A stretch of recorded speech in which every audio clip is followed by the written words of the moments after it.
Today is April 16th, 2013. We're going to be talking to Irwin J.Y. Miller, and we're at the Jewish Historical Society in Stamford, Connecticut, a Jewish Historical Society of Fairfield County.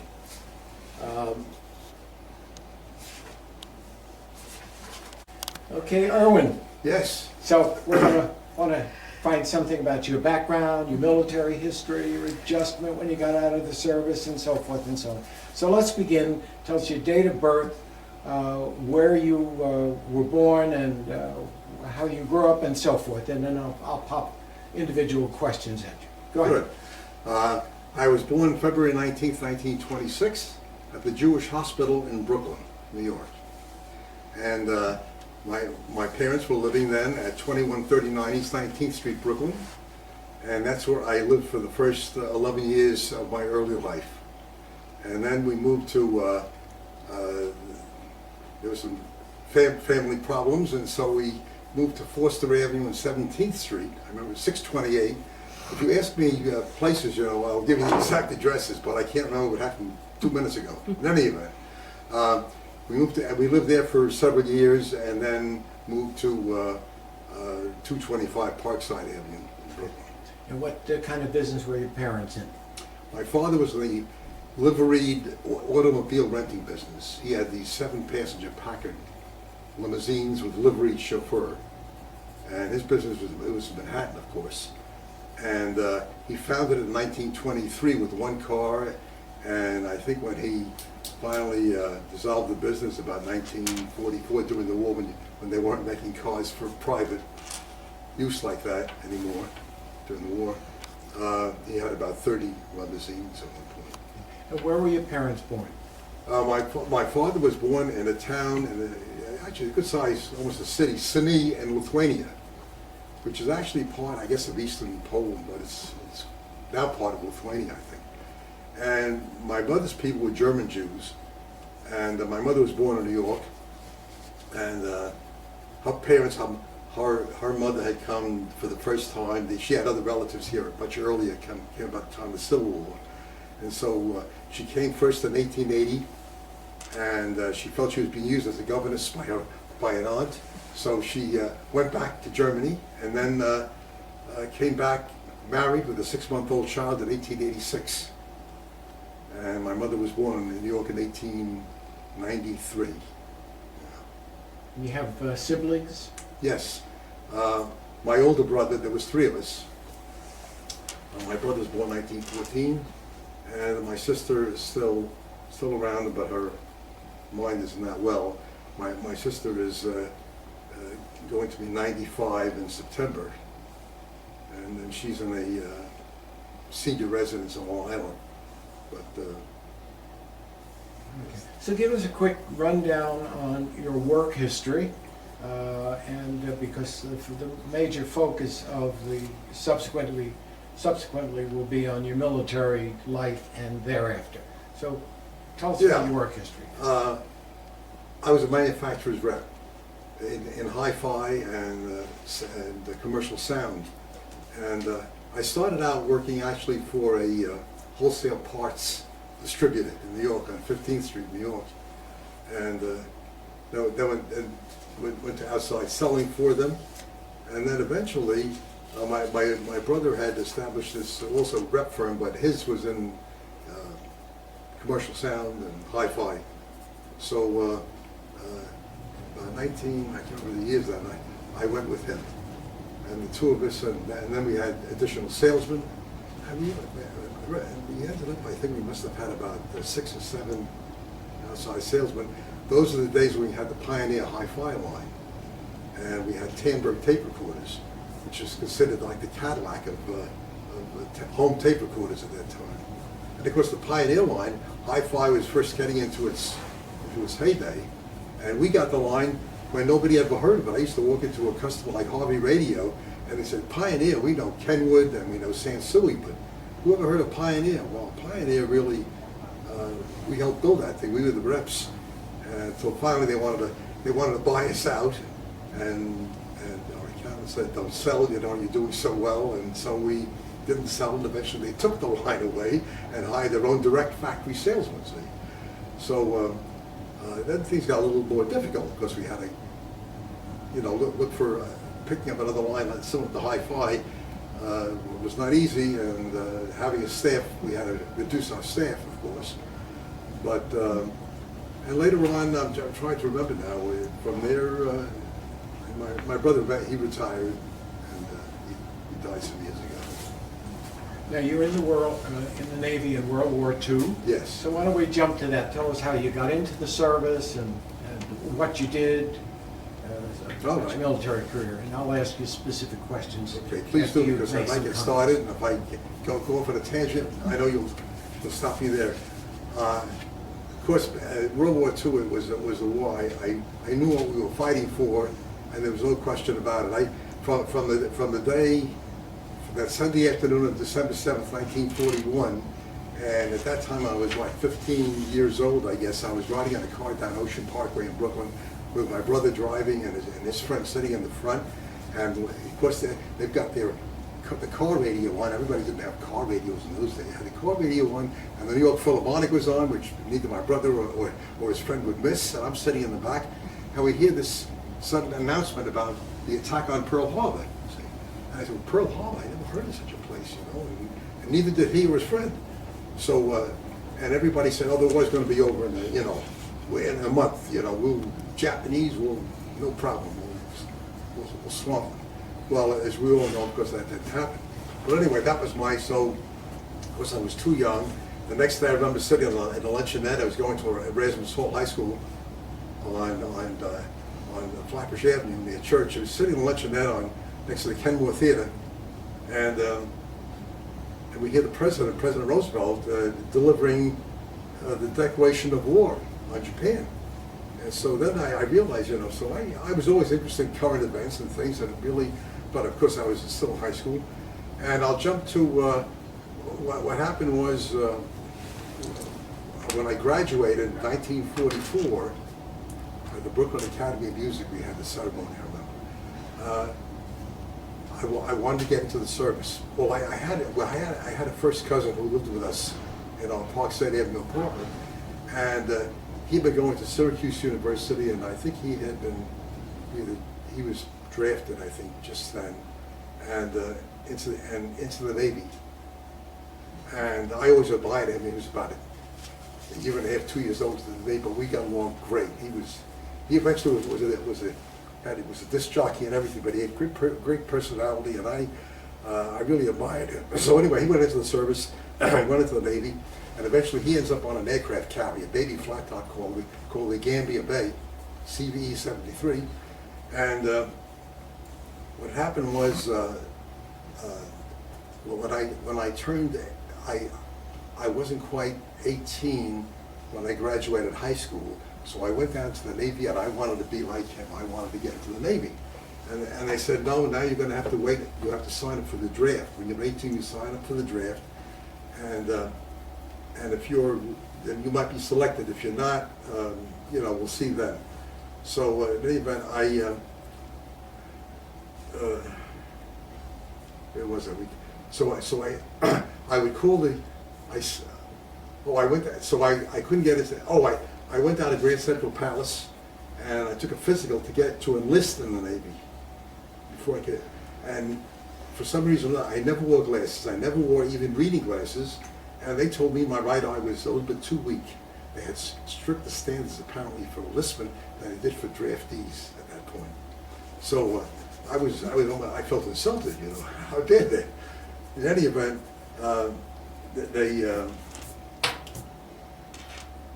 I went down to the Navy. The Navy says, no, you've got to wait till you sign up for the draft, and then we'll see. Then in desperation, I was afraid the war was going to end without me.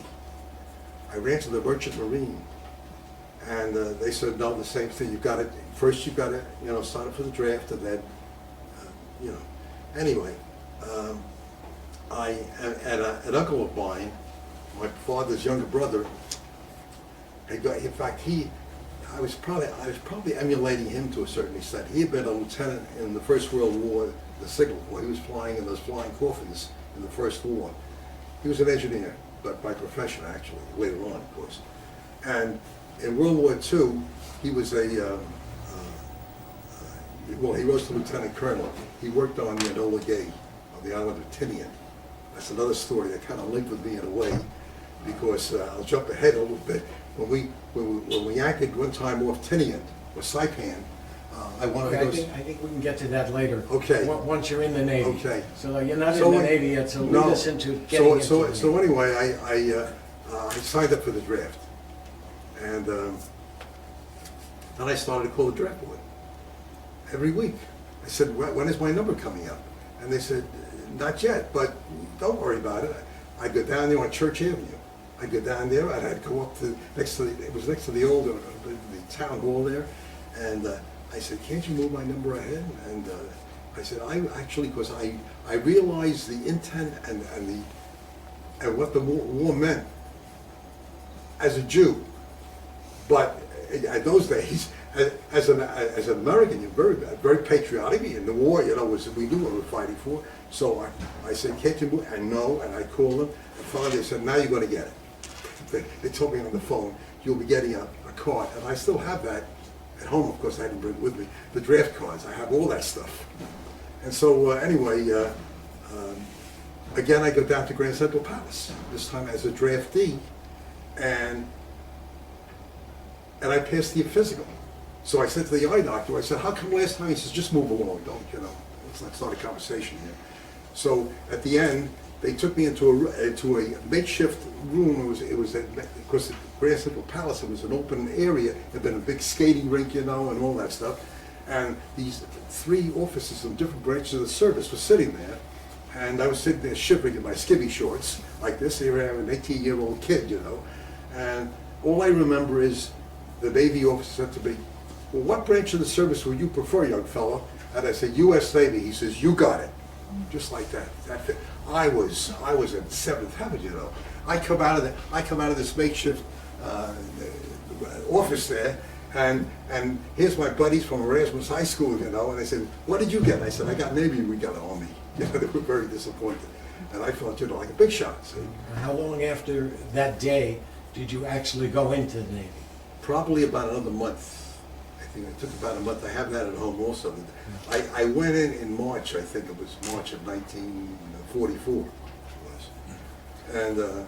And where did your basic training and so forth take place? Sampson, New York, which after the World War II became an Air Force base. But it was built as a Navy base. It was farm country. There was nothing there before they built a Navy training base. It's a cold place, right? Oh yes, oh yeah. Okay.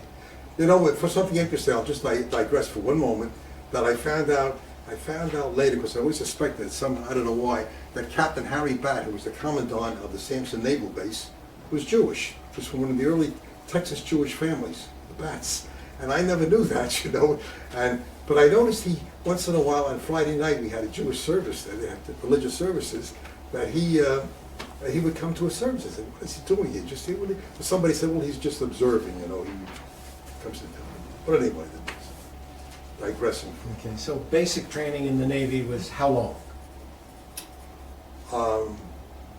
I think it was about that. It varied at times depending on how the war was going, how many men they needed at a time. I think my basic training was 6 weeks. I think at times it might have been less, and sometimes later on it may have been more. But I think mine was 6 weeks, and then they took a test to see what you were best adapted for, and they said, well, you can go to pharmaceutical, and giving needles was not for me, especially in those days, because when you took the shots in the Navy, how many broken needles I saw ending up with broken needles and hanging out of one of the recruits' arms, So when I saw that, I said, this is not for me. So anyway, they said, well, signal school. I said, that sounds good. Communications. And where was that located? Sampson. I stayed there for 8, I think it was about 8 weeks, about 2 months. And then you were assigned either to a signal station or a ship. And I was assigned to this, it was being constructed at Astoria, Oregon, the Kaiser shipyards there. The USS Kershaw, APA 176. It was an attack transport that carried about what counted about, I may have the number wrong, but about 26 LCVPs, well, about less than that, and we had about 6 or 8 LCMs. They were larger landing craft. And that was commissioned, the ship was commissioned to Kershaw December 2nd, 1944. And you were stationed aboard that ship? Yeah, that from the graduation from the signal school, and they sent you, could be anywhere, and I was assigned to the Kershaw. Yeah. Now, how did you find basic training and the specialized training, the regimen, the food, I adapted. I even adapted something I don't do today. I even did my own laundry. That's how you had to scrub with one of these hard scrubbing brushes, over a sink, and we were in what was considered the toughest unit at Sampson, New York. Gilmore unit, G unit. They gave them short, just to use the alphabetical. But there was D for Dewey unit and so forth. G was for Gilmore unit.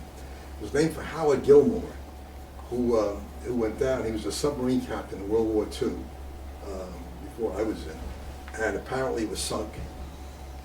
And what happened was, when before it was sunk, the Japs had disabled the sub. It had surfaced, and he was standing on the deck of the sub, and he said, "Take it down."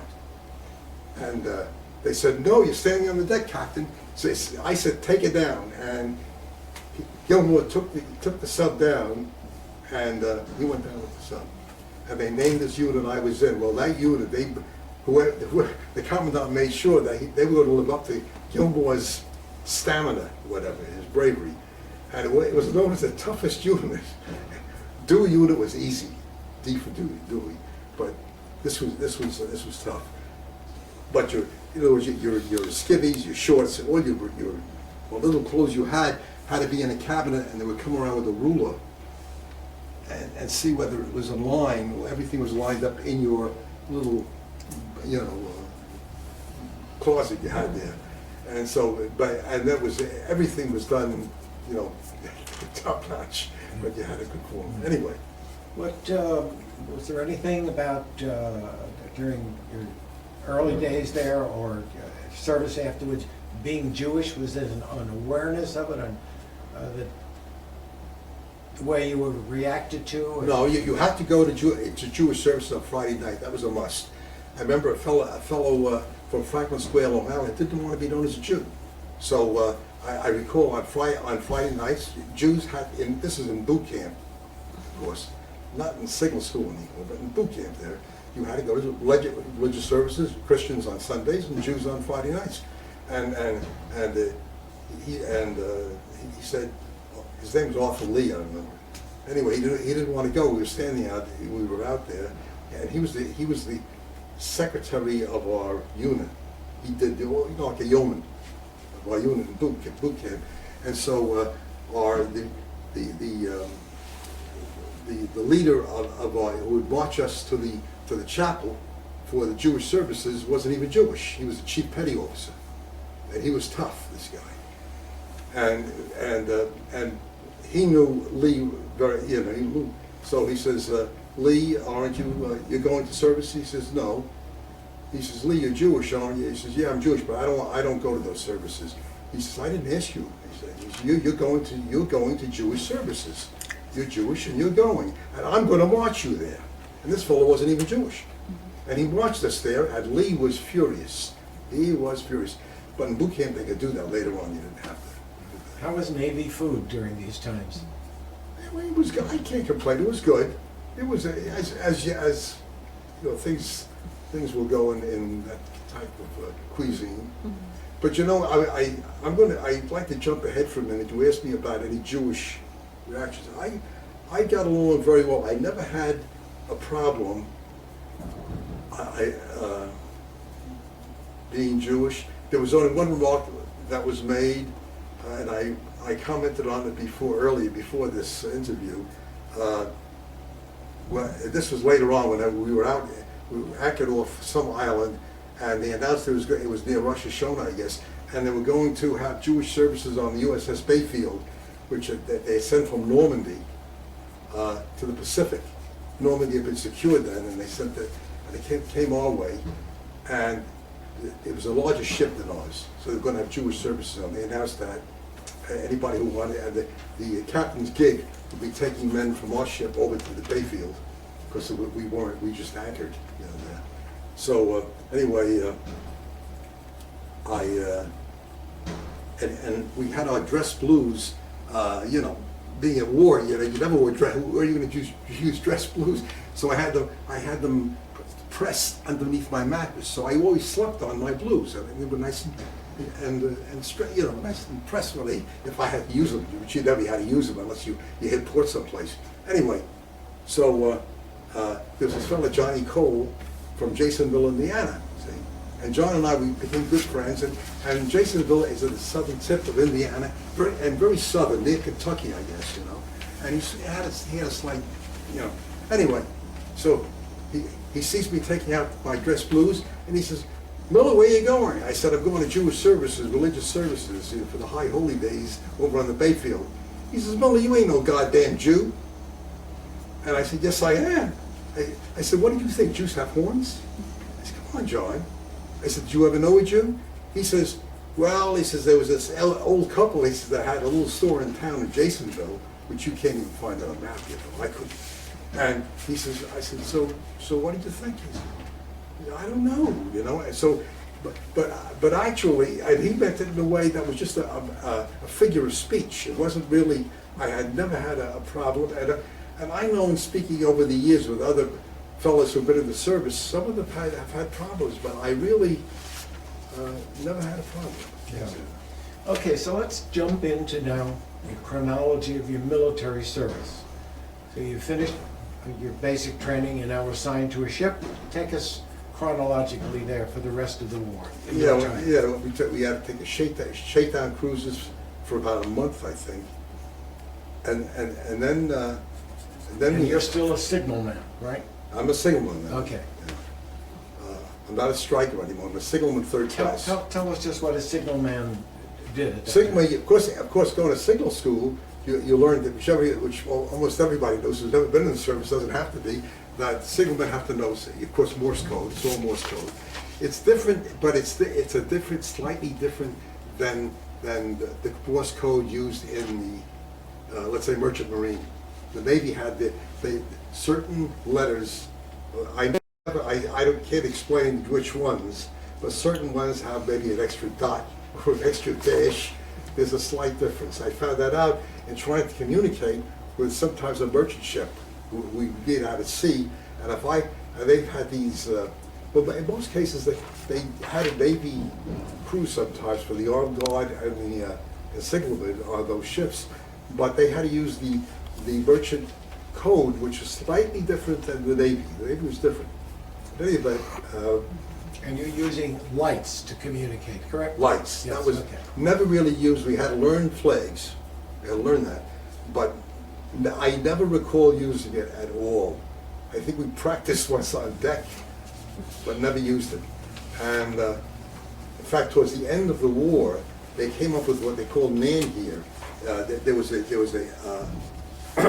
dark special glass you could put over would fasten to the front of the signal light, so you could start sending signals at night, which during the war we didn't have, but towards the end, when the war was winding down, they came out with this man gear, and it was really Yeah. a saver. Okay, so let's pick up where we left off. But anyway, I don't want to forget. I'm going to jump ahead. So we leave for the Pacific. It was just before the Iwo Jima invasion, and we left from.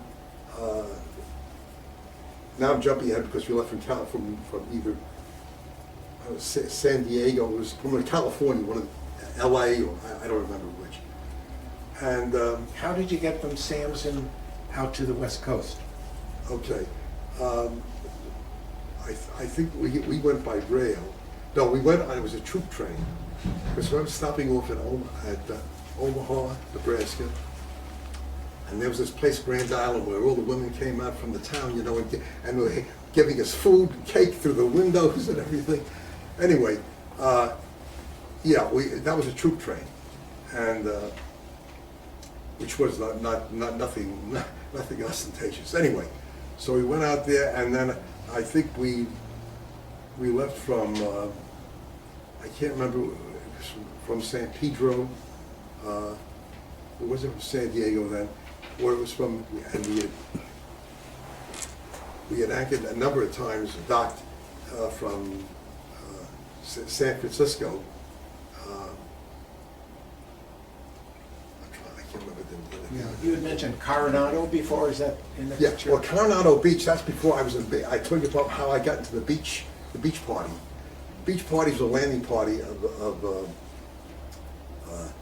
that were trained at the Coronado Beach Marine Base. And they were trained, they got more training than the average sailor did. You know, we had very little training with a rifle. And I think we had just been assigned to the ship. We came aboard, and a few days later, or a day later, they called us together, the signalman, and they said, we're the beach party is short a signalman, and we have to assign, or somebody who would like to volunteer. And I became friendly with this fellow, Frank Kessler, who was like my father, because I was only, 18, 19, and he was 36 years old. And I felt like my dad. So anyway, he says, "Come on, Miller, volunteer." When they call us together on deck, I said, "I don't know anything. You fellas have really had training with rifles and so forth, and I don't." We had very little. So he says, "No, come on." He said, "I'll watch after you. I'll take care of you. Don't worry about it." He says, and I was, to me it was excitement. I didn't realize but it didn't bother me. I said, "Okay, I'll go. I'll do it." And I raised my hand, and that's how I got into the beach party. And actually, you were assigned, you were given a rifle, and of course they kept the rifle in the gun locker down below. But that was it. What is a beach party? Could you tell us? Yeah, they set up communications at a landing. For example, at a landing, it could be Okinawa, Iwo Jima, you name it. The only time, I'll tell you what happened. At Iwo Jima, I wasn't at the initial landing. That came later. We got there, we came there with what they call the support group. Then they found out after we got to Iwo, and that was after the landings, then they found out that they didn't need us. And they sent us back to Saipan because we had to get ready for the invasion of Okinawa. I'm going to go very briefly because there's probably a lot more things you want to, and I don't know how much time you have. But when we got to Okinawa, for example, we pulled a feint. What happened was we were carrying the 6th Marines, Okinawa, and we were heading for the capital city of Naha, which is on the tip of the southern tip of the island, and very early in the morning. And we were trying to make the Japs think that we were going to land there, but we weren't. The 6th Marines and the Army was going to land around the other side of Okinawa. So and our job was to get into the LCVPs and so forth, because I was in a beach party. Of course, the regular signalmen, stayed on deck, and they were busy with communications on deck up above. And so our job was to, we were assigned to an LCVP, and we started heading for the beach at Naha. And these kamikazes were coming overhead. They started coming. They thought we were going to land there, but we weren't. So we got almost, I recall getting to the docks, and they said, "Just keep your head down." But we got almost where you could see the docks, and the LCVP, we turned around and headed back to the ship because we weren't going to land there. The bulk of the invasion was going to be the other side of the island, which it was. Did the kamikazes actually attack your boat? No, because for whatever reason, because they must have seen we were escorted by destroyers and so forth, and they must have gone after them. I'll never forget the first time we brought a kamikaze. The first time I saw a kamikaze, he came overhead. We were in, this is off Okinawa, and I look up, and he was so close. I look up and I see the rising sun. I look up there, and I'm on the after con, which was like navigation from the rear, from the stern. just in case the main con on the bridge was knocked out, I was supposed to, you know, take over the steering of the ship. Don't ask about that. But anyway, that's another adventure. But anyway, so when I looked up and I saw that plane, and he was heading for us, and I must have been just frozen because he was so close. I could see it plainly. He was trying to hit us, but he hit. We were in formation of division, like squadrons, divisions, and he overshot us and hit the ship abreast of us like that, the USS Hinsdale, and they lost quite a bit. The ship didn't sink, but it was damaged terribly, and we realized how close I came. But when I first saw it, I didn't realize, that I didn't have time to be frightened even. I guess I was too stupid. Whatever. But anyway, that was. What other combat experiences did you have? Or near combat? Near combat, it was mostly kamikazes. But I would say at Okinawa, no. Because I say we were heading for the beach, and then we turned back, and. Okay, so what was your next experience? That's all I can recall at the moment, I think. Yeah. After Okinawa, what came next? No, well, Okinawa lasted for quite a number of weeks. This drove on, and during the interim, we wouldn't anchor there. You couldn't anchor there because you'd be sunk. There was so many. It was a terrible time for these kamikazes. They were coming in droves, so we would sail out towards the China Sea, and we'd come back, and finally we were running out of food, and here we were carrying. There's one point I remember we had all these Marines on. I guess we hadn't landed them at any specific spot at that point, and here we are running out of food. So now we're down to soup, and everybody's getting angry because you're standing watching and all this stuff, and then we realize we're complaining, and here these guys, somebody are going to have to hit the beach or whatever, and they're the ones who really, are going to take the brunt of this thing, and we're complaining about not enough food, and all they could give us, they had soup that was tasting like dishwater, and the troops, of course, we also had to feed them, and there wasn't enough. Did you actually land on the beach at some point with these Marines? No, not at Okinawa, and I don't remember. I can't remember exactly how. I didn't get off there. Apparently we landed them there. They went out in the boats and I guess landed there, but I can't recall anymore. Yeah. Now, where were you when the war actually ended in Japan? When the war ended in Japan, I'm forgetting the name of the street, in San Francisco. We had come back. We were going to pick up troops for the invasion of Japan, which was going to be a horror story. And in fact, we had just come back. And they had sent us back to the States to pick up, troops. And so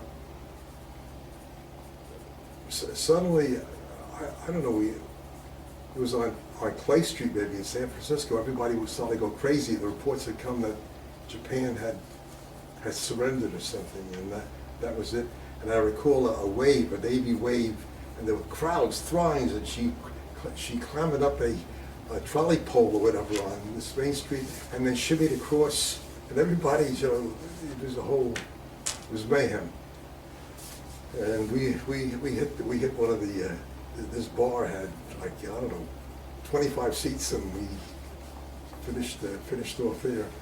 But no, our ship had been all over the Pacific, because we had been tracked at times by subs, but most of the time we had an escort, generally a destroyer escort, and some of the times we wondered why we were being sent to this place like Espiritu Santo, New Hebrides. They sent us to Guadalcanal and Tulagi. which I found interesting only because one of our crew had been at the Battle of Lion Bottom Bay, which had occurred like 2 years before we were there, and which was a terrible battle, and America lost a lot of ships. And when we got there, it was just the harbor was just like, ups too loggy. It was like glass, shivering. It was just not a sound. It was quiet. And it was hard to imagine what he was telling us. He was leaning over the side. I don't know if you get that. But then when you started travel back up, you spent some time in the Philippines. There we had to pick up the Wildcat Division, and that must have been for the invasion, what they thought also of Japan. Or maybe it was for the surrender. I remember when at the surrender, we were into Cloven in the island of Leyte, and I remember seeing on the Grandel, there was another APA like ours, that they were, I saw MacArthur's 7-passenger convertible limousine being hoisted aboard the Randall, and I had heard they had just painted the captain's stateroom on the Randall for a fresh color to house MacArthur, his wife, because he had been in Manila,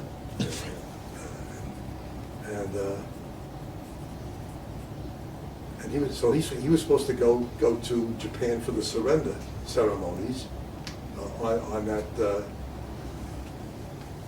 I guess they were going to. He was going to go aboard the Randall, and then we find out while I'm watching this. Somebody said, yeah, the Packard is going, but not MacArthur. They're flying him and his wife and his little boy from Manila. They're flying him straight to Tokyo. And that's what happened. And of course, it was a few people had said that. Now, that. did I understand at VJ Day you were in San Francisco, or were you still in the Pacific? On VJ Day at the surrender, I recall being in San Francisco. Okay, but you didn't get out of the Navy until the middle of '46. What? I got out in April. Okay, so April. what did you do during the end of the war and when you left the Navy? Oh boy. Maybe nothing exciting?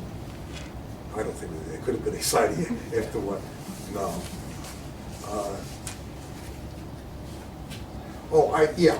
I recall. I think we probably made 1 or 2 trips with troops coming back from the Philippines. Maybe again, must have been, or maybe because we had been. I've been to so many islands, Saipan and Tinian. You know, I meant to tell you that my uncle he was in the plant with the planning people for the Enola Gay before they dropped the atomic bomb, and I didn't know, it was top secret. I didn't know that, and so I knew he was on Tinian. So I wrote home to my mother. I said, I want to see Uncle Marvin. I said what island is he on? And she said he's on an island called Tinian. So I went. I went to my commanding officer, whatever it was, and I said, my uncle's on Tinian. And he says, you can't go there. I said, I can see it. I said, it's right across. There it is. Yeah, I said, you can see it. He says, you can't go there. This is before, of course, they had dropped the bomb. He said, you can't. And of course, I found out later why. But because we used to see, we were racking at Saipan at that point, and we used to see the B-29s coming. They come back about 5:30 in the morning, 6 o'clock in the morning, in droves coming back from the bombing, and Tokyo, all that. But then I was told you can't go there. Of course, later on I found out why I couldn't go there. They wouldn't allow. It was top secret. And in fact, brother of mine who had been at Okinawa, but I didn't see him there. He was in the Army. He was a lieutenant, and he saw a lot of action there. And he later on saw this uncle I just mentioned to you about being top secret. He saw him in Florida. He says, I was at Okinawa. He says, and I understand you were there. He says, well, my uncle wasn't there. He was on Tinian. He said, I understand you were involved with the Enola Gay. And my uncle said, he says, that's not for conversation. So he says, but the war's been over like 40 years. He says, He says, I was sworn to top secrecy and will go with me to my grave. And that was it. And he never told. But that's how top secret it was, you know, that even 40 or whatever years after the war, he, you know. But anyway. How many troops could your ship carry? I come up with a figure, I don't know why I came up, and maybe more, I came up with a figure about 1,400. We had about 26, I think, LCVPs, and we had about 6 LCMs. They were larger than that. But I think that's about it.